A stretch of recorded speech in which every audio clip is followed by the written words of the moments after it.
Assalamualaikum warahmatullahi wabarakatuh. Ini saya akan membahas tentang Ibnu Al-Baitar, yaitu seorang dokter asal Andalusia.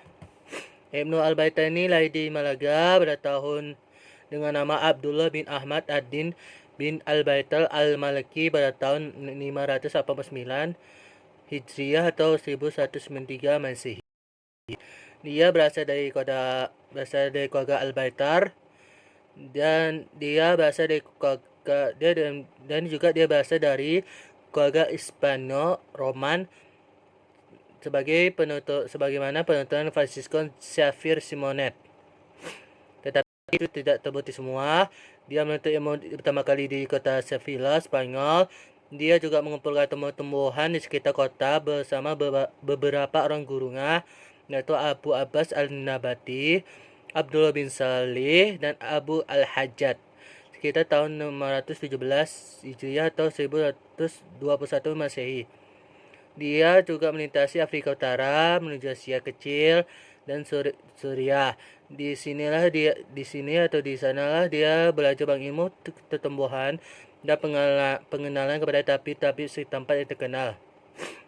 Di masa selanjutnya, dia menjadi kepala Hebrew ditunjuk oleh Al-Kamil Muhammad bin Abu Bakar bin Ayub Al-Ayubi di Mesir di dinasti Ayyubiyah.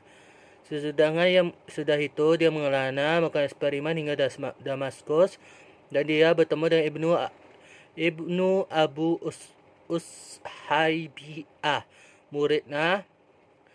seorang muridnya, dan Ibnu Abu Ushaibiah bercerita bahwa dia membacakan kepadanya Al-Baitar tersebut tafsir nama-nama tumbuhan dari buku Dios Corides, dan mendapati bahwa dia sangat memahami ilmunya atau ilmu hebat tersebut dan kepemahamannya sangat besar.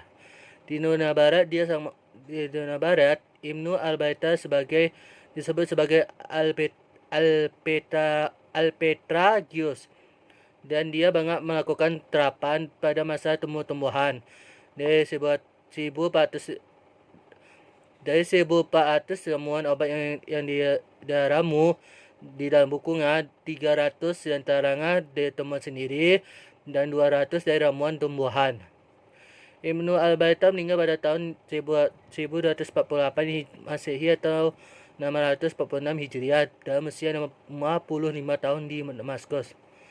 Karya ditulis Ibnu Al-Baitar pertama Al-Jami' di Mufradat Al-Adawiyah wa Al-Qisyah, kompendium obat-obatan dan makanan bergizi, dikarangnya untuk Malik As-Salih Ayub dari dinasti Ayyubiyah.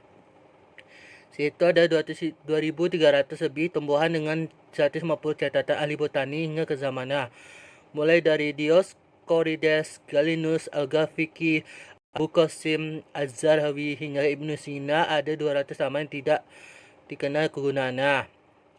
Diperkenalkannya oleh di situ dia menekan segala sesuatunya dari akar, daun, bunga hingga buahnya. Berikut metode pemberian kepada si sakit dan dosis-dosisnya. Nama tumbuhan itu termaktub dalam bahasa Latin, Persia, Arab di Andalusia hingga bahasa Berber di luar bahasa Arab dan Yunani. Nama-nama yang lain yang dia kutip berasal dari Asar Asma Al-Qar karangan Maimonides. Max Merhoff mengomentari buku ini, inilah karya ilmiah dan observasi yang luar biasa dan yang terbesar dari buku-buku dalam bahasa Arab tentang botani. Namun Meyerhoff dan Subhi tetap meragukan keaslian buku ini. Konon plagiat dari Pharmacopoeia yang Ghafiqi oleh sebab dikutip 200 kali. Andrea Alpago menyebutkan buku ini karangan Ibnu Sina, dan William Porter serta Antoine Galland membuat ringkasan buku ini. Manuskrip ada di Prancis. Buku ini terbit dengan bahasa Latin dengan judul Simplicia di Cremona. Buku ini diberi Doran membuat buku ini sebagai buktinya terbesar dalam ilmu tumbuhan. Yang kedua, Al-Mughni fi Adawiyah Al-Mufradah, ada kompendium obat-obatan yang berguna. Buku ini juga dikarang oleh orang sama untuk pengembangan bangkit dan macam ragam. Dia diajarkan materi yang medika di situ disusun dasar kegunaan bukan dasar pada abjad di atas 24 mengenai ramuan sakit kepala, telinga, mata untuk kolesterol, mual, demam, pelangkar racun, obat sederhana. Yang ketiga, tafsir kitab Dioscorides atau tafsir kitab Dioscorides ialah kitab mengenai catatan terhadap temuan-temuan Dioscorides. Konon manuskrip kitab ini telah ditemukan. Yang keempat adalah Mizan al-Talib. Yang kelima adalah Maqalah fi al-Laimun, catatan tentang lemon. Kitab ini diterjemahkan dari keterangan oleh Andrea Alpago untuk menyusun karangan tentang jeruk. Sekian pembahasan saya kali ini. Assalamualaikum warahmatullahi wabarakatuh.